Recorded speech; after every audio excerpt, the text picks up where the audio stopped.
Assalamualaikum warahmatullahi wabarakatuh.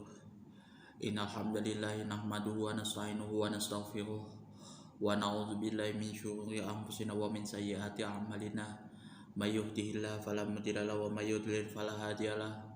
Asyhadu an la ilaha illallah wahdahu la syarikalah wa asyhadu anna Muhammadan abduhu wa rasuluh. Allahumma sholli ala sayyidina Muhammad wa ala ali sayyidina Muhammad kama shallaita ala sayyidina Ibrahim wa ala ali sayyidina Ibrahim wa barik ala sayyidina Muhammad wa ala ali sayyidina Muhammad kama barakta ala sayyidina Ibrahim wa ala ali sayyidina Ibrahim fil alamin innaka Hamidum Majid. Rabbi shrah li sadri wa yassir li amri wahlul 'uqdatam min lisani yafqahu qawli amma ba'du. Hadirin hadirat jamaah kaum muslimin wal muslimat yang dirahmati oleh Allah Subhanahu wa taala. Kali ini kita akan membahas tentang zikir. Konten video ini masuk di part ketiga. Kemarin kita bahas yang part pertama. Part kedua, ini yang part ketiga, yaitu tentang adab berzikir. Nanti ada beberapa pasal yang dibahas di sini. Mungkin yang saya bahas cuma tiga pasal saja. Satu, dua, mungkin dua kalau nggak tiga pasal.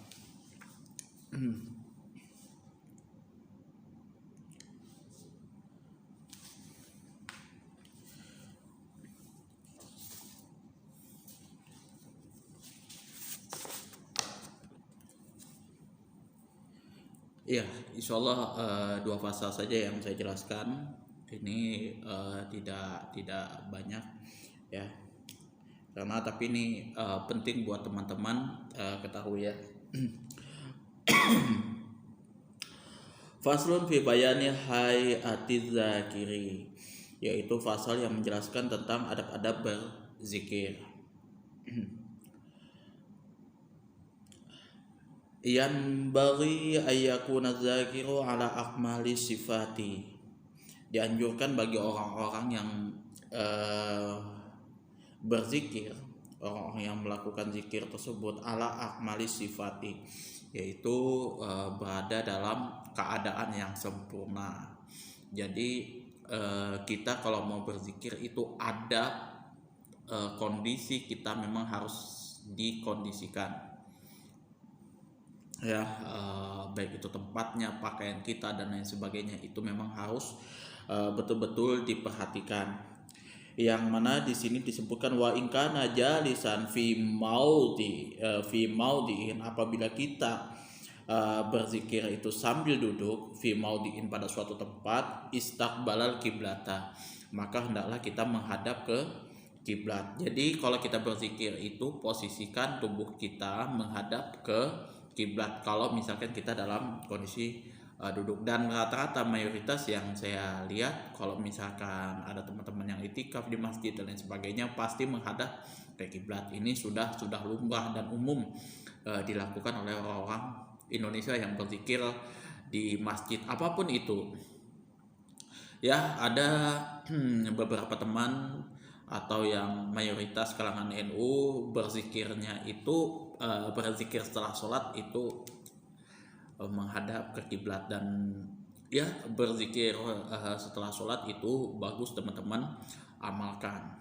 Itu baik teman-teman yang melakukannya secara berjamaah dengan imam ya, diiringi dengan imam, atau yang melakukannya secara sendiri-sendiri seperti halnya kalangan orang Muhammadiyah, itu tidak ada masalah. Dan berzikir setelah sholat itu tidak mutlak seperti wirid-wirid yang biasa dilakukan oleh orang-orang NU sebenarnya. Nah, yang dilakukan oleh orang-orang NU itu hanya sebatas untuk mengajarkan ke orang-orang bagaimana membaca wirid seperti itu.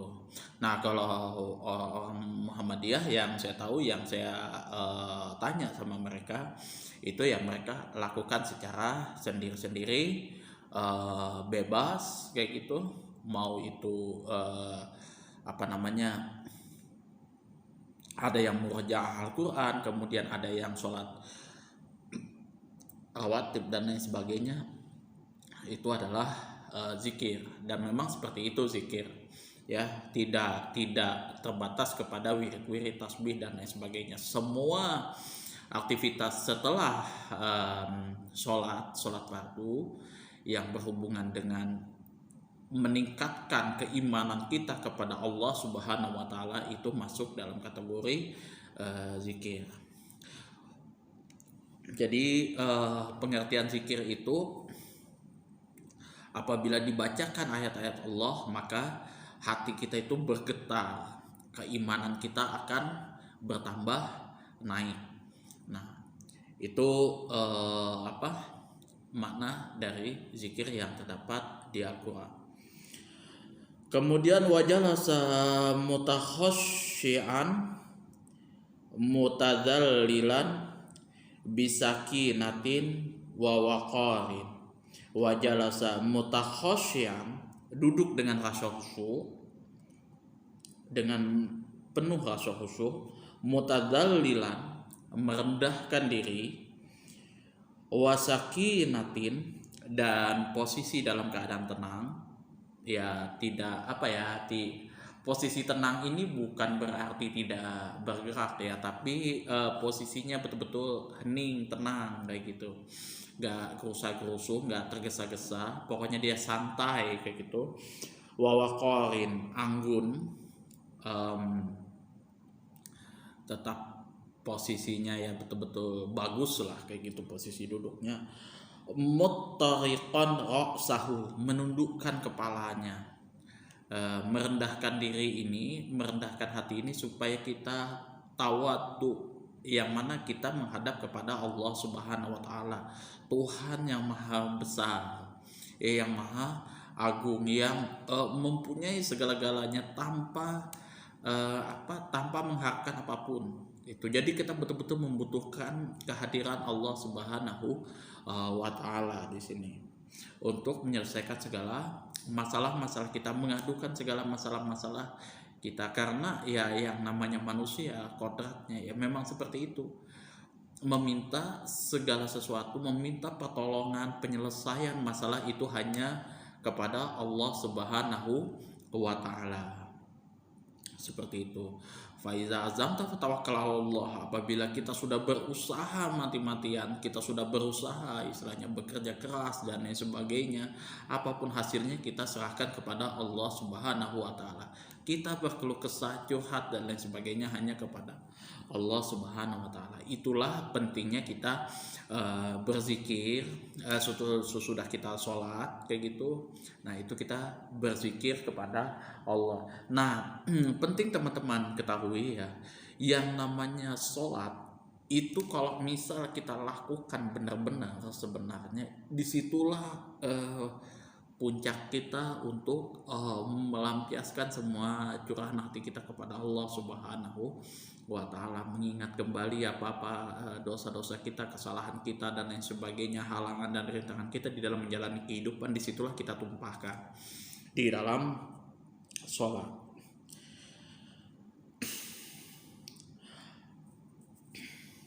Jadi di sholat itulah kita betul-betul fokuskan untuk mengingat kepada Allah. Makanya kalau misalkan teman-teman melakukan sholat di situ pada waktu Allahu Akbar berniat, nah itu sudah mulai apapun hal-hal yang mengganggu ingatan kita, kekhusyuan kita di situ akan terlihat di situ ya, akan terasa di situ. Kalau biasa kayak kita seperti ini nggak ada masalah gitu, saya bisa fokus berzikir apa segala macam, tapi pada saat sholat di situ mulai gangguan, karena memang disitulah kunci kita mengatasi segala masalah di dalam sholat 5 waktu. Nah, jadi kalau misalkan kita berzikir di luar sholat, itu hendaklah kita duduk tenang, menghadap ke kiblat, penuh dengan rasa khusyuk, merendahkan diri kita ya dengan serendah-rendahnya ke hadapan Allah Subhanahu wa taala yang Maha Agung. Kemudian kita menundukkan kepala. Nah, disinilah adab kita di dalam berzikir.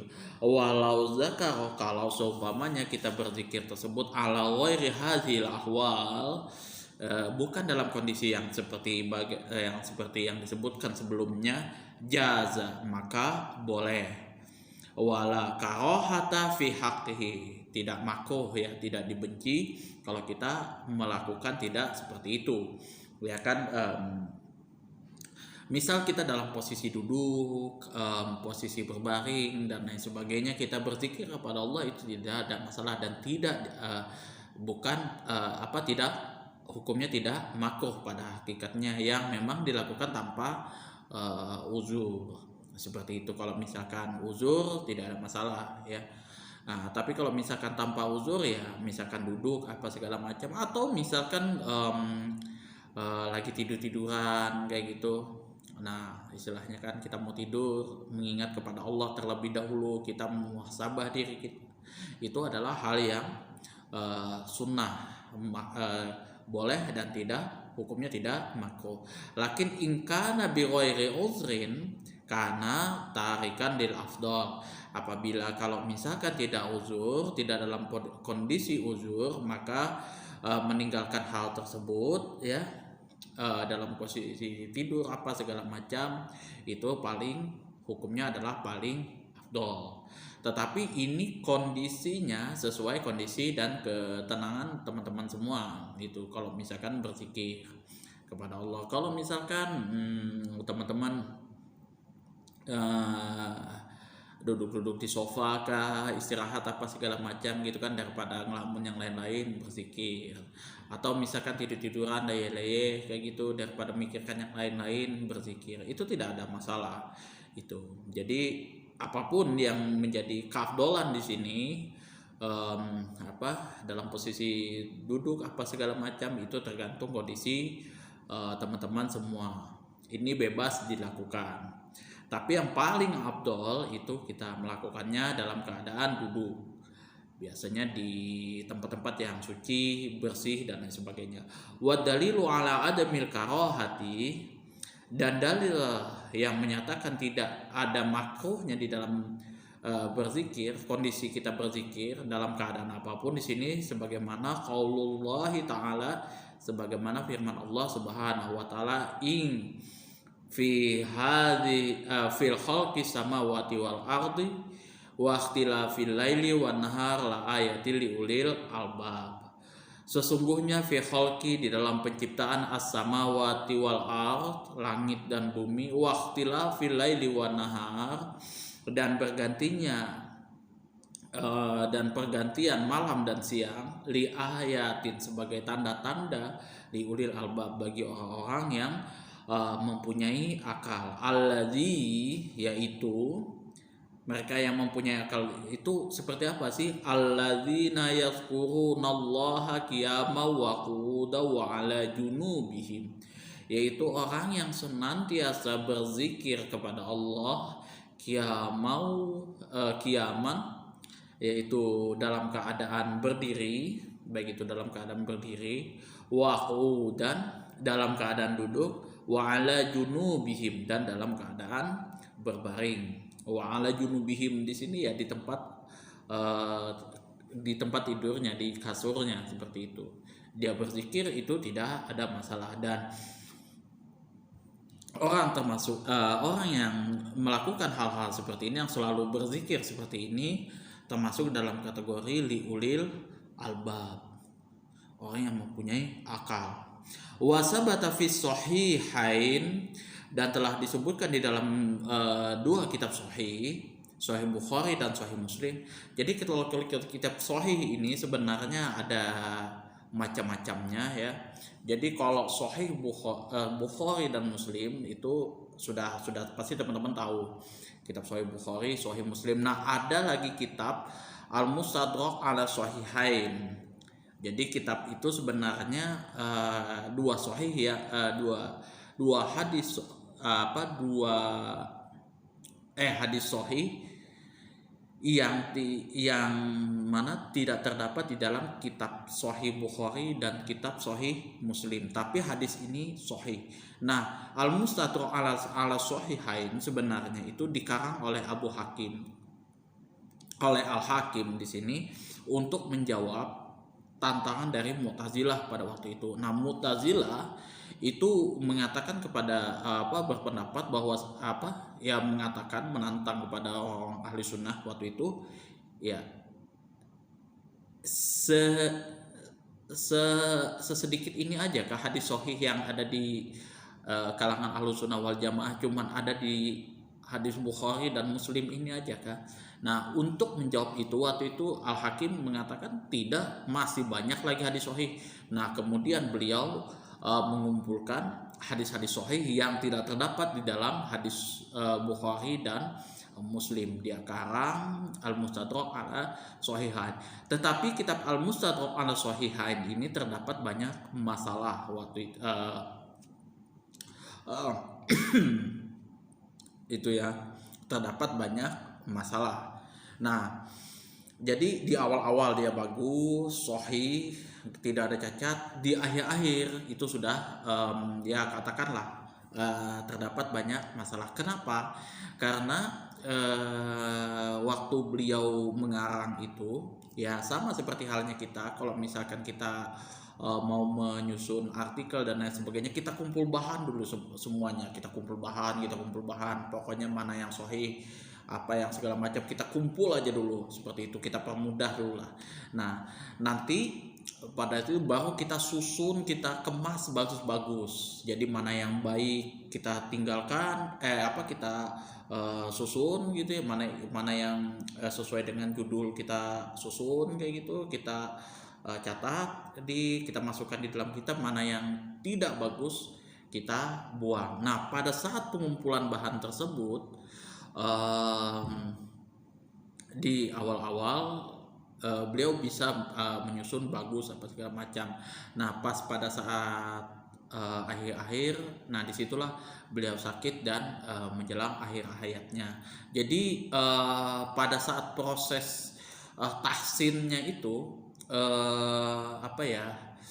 memperbaiki lagi kitabnya tersebut, beliau tidak sempat. Jadi beliau sudah meninggal lebih dulu. Nah, seperti itulah yang banyak di perkiraan para ulama pada waktu itu mengenai kitab Al-Mustadrak ala Sahihain. Makanya Al-Imam Az-Zahabi di situ ya memberikan memperbaiki lagi kitab Al-Hakim di situ. Ya itu biasa terjadi di kalangan para ulama. Biasanya sih juga kalau misal ada perbedaan seperti itu, waktu, kondisi dan teknologi belum mencapai ke situ, seperti itu. Teknologi itu bukan yang seperti Android apa segala macam, enggak. Cuman keilmuannya, kondisinya nggak seperti yang sekarang, komplit sekarang. Kalau zaman dulu masih zaman periwayatan satu persatu kayak gitu, kondisinya pun masih jauh-jauh kayak gitu, belum dibukukan secara kompleks, belum dikodifikasi dan lain sebagainya. Barulah di zaman Umar bin Abdul Aziz baru mencoba untuk membukukan setiap hadis-hadis yang baik itu sahih, dhaif dan lain sebagainya, dikodifikasi seperti itu, mulai dari Sahih Bukhari, Sahih Muslim dan lain sebagainya. Itu di zaman Umar bin Abdul Aziz. Nah, sampai istilahnya Al-Imam Suyuti menutup masalah seperti ini, mana-mana hadis yang tidak terdapat di dalam hadis masyhur, maka dia harus memasukkan sanadnya itu. Jadi Jalaluddin As-Suyuti straight dengan ini. Jadi kalau misalkan hadis-hadis yang memang jarang didengar, kayaknya ganjil, tidak terdapat di dalam kitab-kitab hadis masyhur, Kutubus Sab'ah dan lain sebagainya, nah itu mesti harus membawakan sanad di situ untuk dikaji, seperti itu. Dan saya biasanya kalau misal membawa hadis itu Kalau Al Imam Tirmizi, kalau di kitab-kitab yang di lain kitab Sahih Bukhari dan Muslim itu ya istilahnya saya pasti catat misalkan di hadis nomor apa kayak gitu, dan biasanya saya cuman bawa kitabnya sesuai dengan apa yang ada di kitabnya. Misal hadisnya sahih apa segala macam ya cuman sesuai di kitabnya kayak gitu, karena jujur saya bukan orang ahli yang di bidang itu. Nah, kalau misalkan teman-teman ada yang mengkritisi yang memang speknya di situ, saya akan tarik dan saya akan cabut. Tapi itu teman-teman bisa cek semua. Makanya kalau misalkan saya berpendapat saya ini membuat suatu konten video, saya catat saya selalu menyampaikan kitab-kitabnya. Saya membawakan kitab-kitabnya seperti kitab Al-Um, kemudian kitab Kifayatul Ahyar dan lain sebagainya. Saya pasti sebut kitab-kitabnya gitu, supaya teman-teman bisa cek gitu. Mungkin saya ada salah dan lain sebagainya, bisa teman-teman. Saya paling mohon maaf, saya tidak biasa menggunakan semata-mata akal pikiran seperti itu.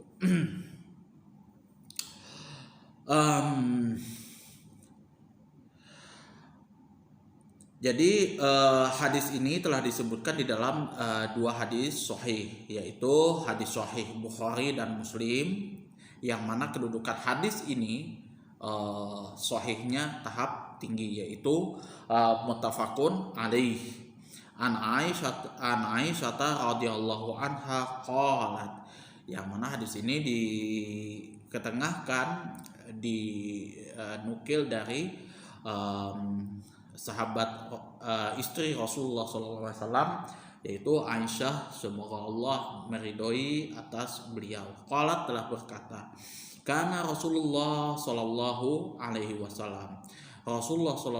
itu pernah tanakiu fi hajri, yaitu bersandar di pangkuanku, wa ana haidun, sedangkan kondisi saya pada waktu itu dalam keadaan haid. Fayaqul Quran, lalu beliau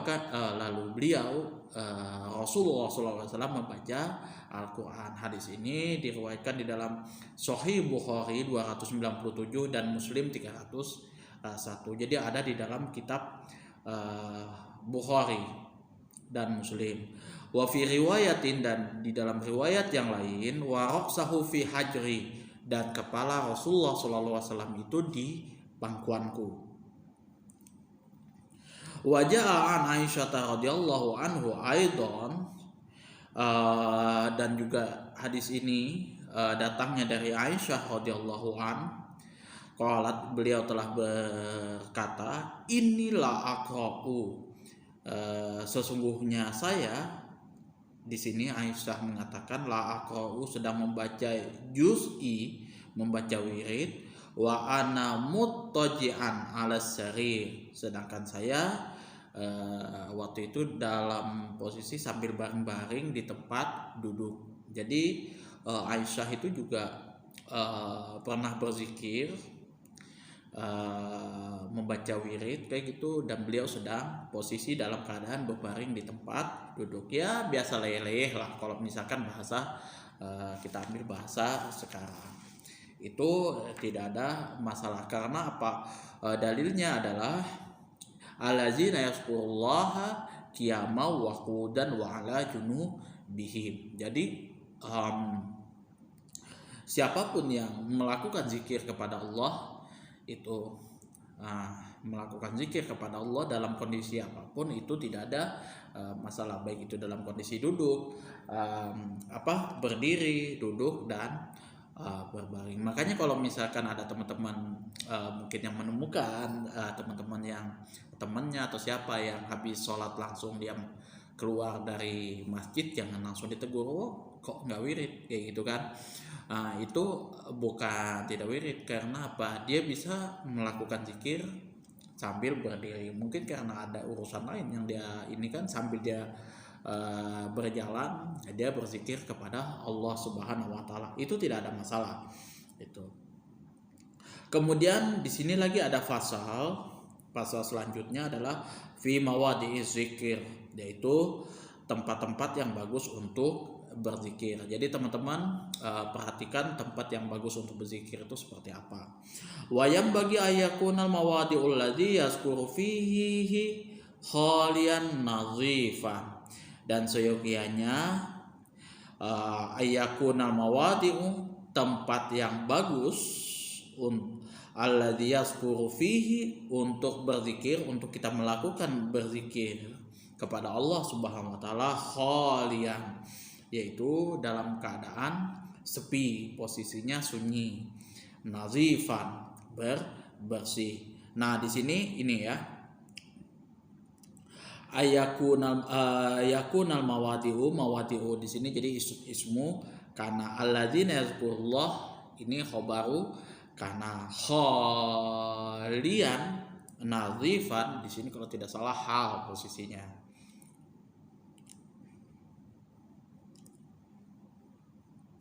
Fa innahu a'zamu fi ihtiramil ladzi fil ihtiramiz zikri wal maskuri, karena sesungguhnya hal tersebut a'zamu adalah hal yang paling utama, fil ihtirami, di dalam menghormati zikir wal maskuri, dan yang dizikirkan tersebut, yang disebutkan. Jadi kita menghormati zikirnya dan menghormati Allah Subhanahu wa taala, siapapun yang ada di situ ya, kita harus hormati. Walihadza mudihaz zikru fil masajidi wal mawadi'is syarifati. Oleh karena itu kita melakukan zikir umumnya biasanya yang dianjurkan itu fil masajidi, di dalam masjid-masjid, itu yang paling afdol ya, tempat-tempat yang paling bagus untuk kita melakukan zikir. Atau kalau misalkan kita tidak di dalam masjid, fil mawadi'is syarifati, yaitu di tempat-tempat yang mulia. Ini salah satu contoh ya. Kalau misalkan budaya di Madura yang saya tahu itu ya, saya dulu pernah di sana 7 tahun, itu ada mereka punya compok kah kalau nggak salah bahasanya, saya lupa itu. Jadi rumahnya itu biasa kayak gitu ya, ada rumah biasa. Nah, ada lagi di luarnya itu, di luar rumah itu tempat khusus beribadah. Itu biasa tempat untuk ruang tamu kayak gitu. Jadi dia ada ruang tamu, cuman di luar rumah itu ada lagi dia kayak musola kecil. Nah, umum kalau orang Madura itu ada musola kecilnya di situ. Nah, di situ mereka orang Madura itu berzikir kepada Allah, istilahnya sholat apa segala macam. Seperti itu. Kadang umum di di sawah-sawah dan lain sebagainya itu ada tempatnya. Jadi di situ ada mereka gantung sarung aneh. Jadi misalkan habis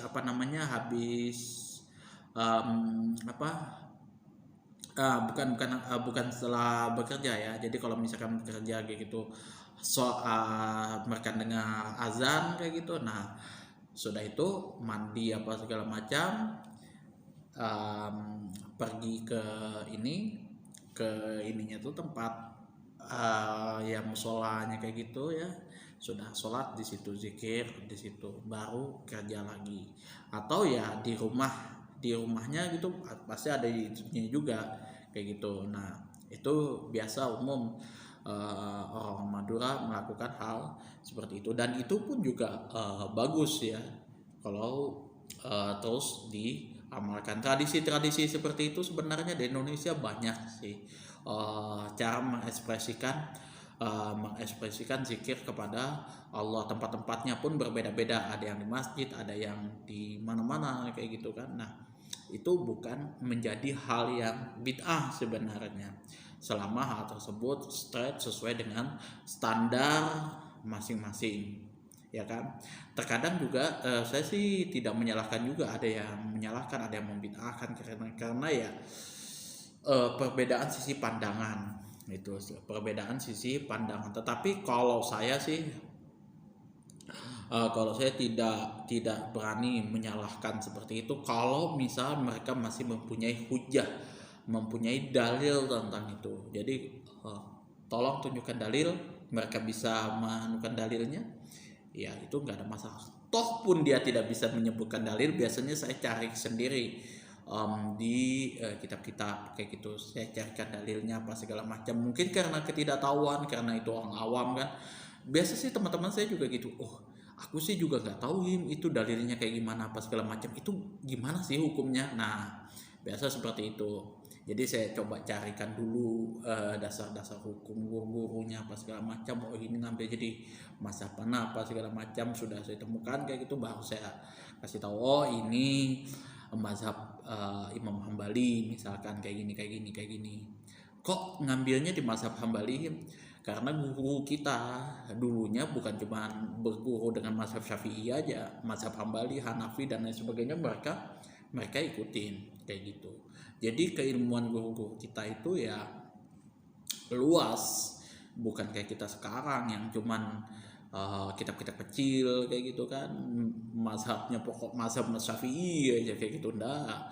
Kalau ulama-ulama dulu seperti Syekh Muhammad Arsyad Al-Banjari, kemudian Guru Ijai, nah kemudian juga ulama-ulama tiga sangkai dulu yang sepantaran dengan Syekh Muhammad Arsyad Al-Banjari, kemudian Syekh Nawawi Al-Bantani, kemudian Syekh Yusuf dari Minangkabau, itu semua rata-rata keilmuannya itu besar luas kayak gitu. Mereka juga belajar mazhabnya Imam Syafi'i, Imam Ahmad bin Hambal, Imam Malik dan lain sebagainya. Makanya ya dari sisi fatwa hukumnya itu kalau kita cari di mazhab Syafi'i aja kadang nggak ketemu. Itu kita bisa ngambil di mazhab, biasanya kita cek itu adanya di mazhab lain. Itu salah satu kelebihan dari guru kita yang terdahulu. Contoh lah kayak misalkan tahlilan.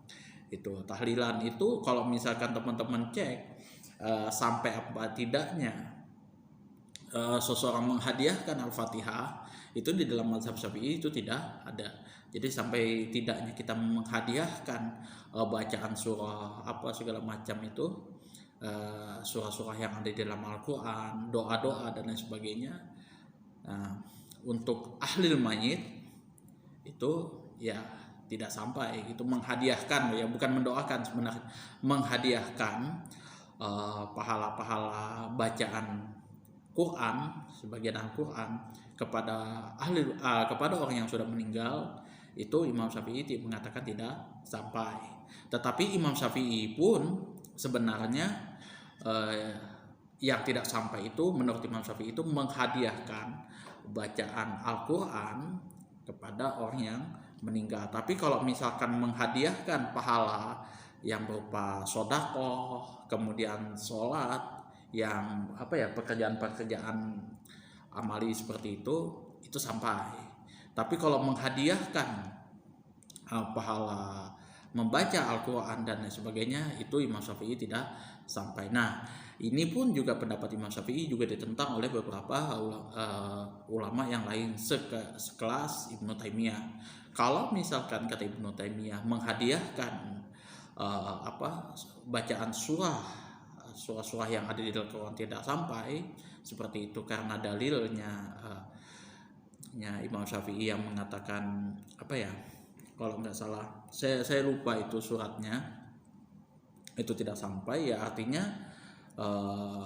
hadiah yang lain juga tidak sampai. Karena orang mayit itu ya nggak berdaya apa-apa lagi, dia cuma hanya tidak bisa berbuat apa-apa lagi, dia hanya berharap, dia bergantung daripada doanya kita yang ini tadi yang masih hidup seperti itu. Nah, itu beberapa pandangan ulama tentang hal itu. Tapi ya itu sih masuk dalam kategori itu, ya kategori Ahlus Sunnah wal Jamaah. Nah, itu memang ada pembahasannya dan saya juga mengkaji hal-hal seperti itu, ya kan. Jadi jangan sampai straight cuman satu pandangan ulama kita hantam yang lain kayak gitu. Kalau saya sih seperti itu. Kalau Syafi'i seperti ini, kalau Hambali seperti ini, kalau Hanafi seperti ini, seperti ini. Nah, kalian mengerjakan mazhab Hanafi. Boleh nggak, Him? Nggak ada masalah, nggak ada masalah. Yang penting itu Ahlus Sunnah wal Jamaah. Seperti itu. Itu nggak ada masalah. Sama halnya dengan contoh yang ditanyakan teman-teman juga ada bagaimana hukumnya seruling. Nah, seruling itu juga nggak ada masalah sih sebenarnya. Kalau yang namanya benda mati, kalau yang namanya hukumnya benda mati itu tidak ada hukumnya. Jadi hukumnya semuanya mubah. Pisau, apa hukumnya pisau? Nggak ada. Itu soling, apa itu hukumnya? Nggak ada hukumnya. Cuman kalau misalkan sudah dilakukan, ditiup apa segala macam yang mana menimbulkan efek-efek yang mudarat, nah itu baru menimbulkan efek-efek lain, maka berlakulah hukum di situ. Kalau misalkan efeknya mudarat, membawa kemaksiatan dan lain sebagainya, maka hukumnya haram. Apabila membawa efek-efek yang apa yang maslahah di situ, maka di situ hukumnya menjadi boleh. Dan memang di dalam hal musik ini juga ada perbedaan ulama. Di kalangan mazhab Syafi'i itu kebanyakan mayoritas mengharamkan, ada juga yang menghalalkan, dan itu semua ranah-ranahnya ya itu pembahasan keilmuan yang itu kalau dibahas panjang, itu panjang. Jadi tetap aja teman-teman, kalau misalkan ada hukum ya yang boleh seperti apa, yang haram seperti apa, seperti itu. Jangan sampai teman-teman saling salah menyalahkan. Nah, jadi di tempat-tempat yang baik, ya, melakukan di tempat-tempat yang baik, yang mulia. Kalau misalkan tidak di masjid seperti itu. Kalau misalkan ya tradisi Madura ya biasanya ada tempat khusus di luar rumahnya, dan itu juga bagus ya, bagus. Nah, kalau kita di luar Madura itu biasanya di tempat di rumah kita adakan musola kayak gitu, tempat khusus untuk sholat. Anil Imamil Jalil Abi Maisirata radhiyallahu anhu qala waja'a anil Imamil Jalil Abi Maisirata radhiyallahu anhu, dari yang mana hadis ini datangnya dari Al Imam Al Jalil. Oh, sorry. Ini bukan hadis ya, tapi pendapat dari Al Imam Al Jalil Abi Maisyurah radhiyallahu an, semoga Allah meridhoi atasnya, qala telah berkata. Ini saya nggak tahu ini ya. Ini hadis apa bukan? Oh,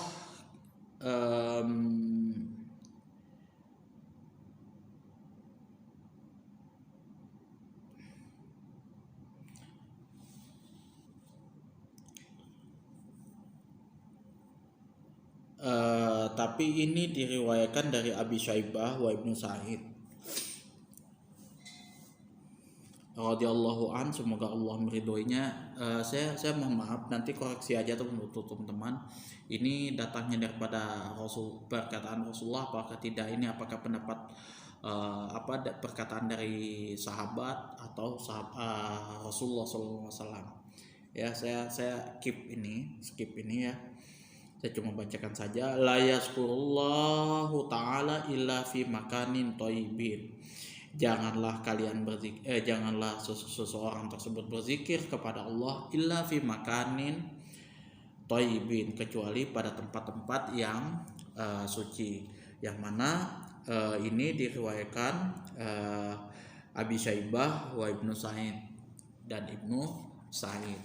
Jadi saya kurang tahu ini hadis Rasulullah apa bukan ya, karena itu nanti panjang ya kan. Ada yang memang betul-betul hadis Rasulullah, perkataan, perbuatan, dan ketetapan itu datangnya dari Rasulullah SAW, yang disandarkan ke Rasulullah SAW, atau perkataan dan perbuatan dan ketetapan itu disandarkan kepada sahabat itu. Contoh kayak misal perkataannya Sayyidina Umar di situ, tapi bukan Rasulullah. Sesungguhnya khamr itu terbuat dari tamar, kurma, anggur, kemudian gandum, disebutkan lagi ada 5 macam di situ bahannya, dan semua yang merusak akal itu masuk dalam kategori khamr. Itu perkataan murni perkataan sahabat Umar bin Khattab yang menjelaskan tentang hadis sebelumnya. Kata Rasulullah pada waktu khamr itu terbuat dari dua pohon ini, yaitu pohon kurma dan anggur. Nah itu jadi dibahas lagi oleh Umar itu. Cuman kondisi ini saya kurang tahu ya untuk kasus ini. Wayam bagi aidon ayaku nafamuhu nazifan, dan hendaknya mulut seseorang tersebut yang melakukan berzikir itu dalam keadaan bersih. Fa in kana fihi taghayyurun, kalau misalkan mulut seseorang tersebut berubah tidak sedap, azalahu bisiwak, hendaklah menghilangkan, membersihkannya tadi dengan bersiwak. Ya biasa kalau kita ada lasrin ya kan, kayak saya biasanya ada lasrin, kemudian juga bisa gosok gigi dan lain sebagainya, itu dalam fungsinya untuk menghilangkan bau mulut. Fa in kana fihi najasatun, nah ini yang mustahil sih sebenarnya, tapi ini disebutkan juga di dalam kitab ini ya. Kalau misalkan di dalam mulut kita itu terdapat najis, azalaha bil ghusli bil ma'i, maka kita hendaklah membersihkan najis tersebut dengan membasuh air terlebih dahulu. Falau zakaro walam yaghsilha, kalau misalkan kita berzikir yang mana mulut kita terdapat najis di situ dan kita tidak membasuhnya, walam yaghsilha, dan kita tidak membasuhnya, fahuwa makruhun, maka hal tersebut hukumnya adalah makruh wala yahrum, dan tetapi tidak haram. Walau qara al-Qur'an wa famuhu najisun, kalau misalkan seseorang tersebut membaca Al-Quran dan mulutnya terdapat najis, kuriha, maka hukumnya adalah makruh. Wa fitahrimihi wajhani, dan pengharamannya itu, hukum haramnya itu terdapat dua pandangan. Di ashabina ashabuhuma la yahrumu, kalau misalkan pandangan teman-teman kami dan pandangan dari kedua teman-teman kami itu pandangan teman-teman kami dari dua hukum tersebut, la yahrum, tidak haram. Jadi teman-temannya Imam Nawawi mengatakan juga tidak haram, akan tetapi makruh kalau kita membaca Al-Quran posisi mulut kita dalam keadaan terdapat najis. Tapi sih ya sangat mustahil sih. Cuman ini disebutkan biasanya rinci di dalam kitab-kitab ulama-ulama terdahulu. Jadi kalau ulama-ulama terdahulu tuh meskipun hal itu memang sangat jarang ya, nggak mungkin terjadi, itu tetap ditulis di dalam kitabnya seperti itu sebagai sebagai standar kita di dalam melakukan segala sesuatu. Mungkin kalau misalkan orang Indonesia hal-hal kebersihan itu penting, tetapi mungkin di kalangan yang lain itu hal itu biasa mereka kerjakan. Nah itu jadi ya makanya standar kalau ulama itu yang belum terjadi mereka susun dulu hukum-hukumnya seperti itu. Kadang ya kalau saya baca di kitab-kitab itu ini kayaknya mustahil kayaknya kita lakukan gitu, tapi dia tulis kayak gitu. Beliau ulama itu menulis kayak gitu, kalau misalkan seperti ini, kalau misalkan seperti ini, kalau misalkan seperti ini. Itu salah satu metode yang dilakukan oleh Al-Imam Abu Hanifah. Nah kalau Imam Malik itu kebalikannya. Jadi kalau misalkan di zaman dia belum terjadi, belum berlaku kayak gitu, belum dicari itu hukum. Jadi kalau sudah terjadi baru biasanya ulama-ulama mazhab Maliki itu mencari hukumnya. Dan hadis kebanyakan memang banyak di Madinah di kalangan ulama-ulama Madinah yang bermazhab Maliki. Makanya kalau Imam Malik ya mungkin bahasa kita tuh santuy lah kan, karena hadis banyak di mereka. Kemudian masalah mereka pun juga nggak sekompleks yang di luar. Yang di luar Madinah, contoh seperti di Irak. Irak itu jujur aja kebalikannya, dan masalah mereka jauh lebih kompleks. Beban mereka juga lebih banyak di situ, orang-orang yang berdakwah di sana. Kemudian hadis sedikit, makanya kalau ulama-ulama Irak itu banyak yang menggunakan kias pada waktu itu. Dan memang terkadang ada beberapa kias yang memang berseberangan dengan Imam Malik waktu itu, karena memang terlalu mudah menggunakan kias, dan Imam Malik tidak sepakat dengan hal tersebut. Nah, baru ketika Imam Syafi'i datang waktu itu, nah disitulah mulai ada standar kias yang disetujui oleh para ulama. Baik itu Imam Malik juga menggunakan kiasnya, Imam Syafi'i dan Imam Ahmad Hambal pun menggunakan kias al-Imam Syafi'i. Inilah mendamaikan perselisihan antara Imam Abu Hanifah dan mazhab Imam Malik, karena standar kalau kias yang digunakan oleh mazhab Syafi'i itu harus hukumnya jelas itu. Jadi kalau kita misalkan ini furuk nih, contoh narkoba kan di zaman Rasulullah tidak ada. Nah, kalau misalkan kita sandarkan ke mana, misalnya hukumnya khamar. Nah, khamar ini hukumnya jelas enggak? Ada dalilnya enggak? Apa segala macam. Nah, kalau kita sandarkan di sini ada dalilnya, komplit sudah. Nah, maka boleh dikiaskan seperti itu dengan satu ilat, dengan ilat yang sama kayak gitu. Dia ilatnya itu faktornya adalah misal contoh sama-sama memabukkan. Jadi hal apapun yang memabukkan itu masuk dalam kategori khamar. Contoh di situ ada whisky, ada apa segala macam di situ. Kemudian narkoba dan lain sebagainya masuk di kategori khamar yang memabukkan. Contoh lagi kalau misalkan hukum kias zakat fitrah. Nah, zakat fitrah kalau misalkan di Arab Saudi itu menggunakan gandum dan kurma, kalau di Indonesia pakai beras, di Papua itu pakai sagu kalau tidak salah, itu makanan pokoknya. Nah, semua perbedaan itu masuk di kategori makanan pokok. Nah, kalau misalkan di Madura mungkin ada yang menggunakan jagung. Jagung karena apa? Ya makanan pokok mereka ya jagung kayak gitu. Itu masuk dalam kategori fitrah. Jangan dianggap rendahnya, enggak. Misalkan orang Madura biasa makan jagung dan makanan pokok hari-harinya itu ya zakat fitrahnya ya jagung, seperti itu. Itu keluasan syariat agama Islam, syariat agama Islam, yang mana tujuan daripada ikhtilaf para ulama tersebut, perbedaan para ulama tersebut, untuk mempermudah kita di dalam menjalankan syariat agama Islam. Jadi jangan sampai dipersulit, jangan sampai orang disalah-salahkan, kemudian sampai dia tidak mau mengerjakan syariat agama Islam. Kalau misalkan masih ada hukum-hukum yang terdapat di kalangan Ahlus Sunnah wal Jamaah, ambil itu untuk mengatasi suatu masalah seperti itu, jangan sampai diperumit. Itu saja yang dapat saya sampaikan. Kurang dan lebihnya saya mohon maaf yang sebesar-besarnya apabila ada salah kata saya kepada teman-teman semuanya.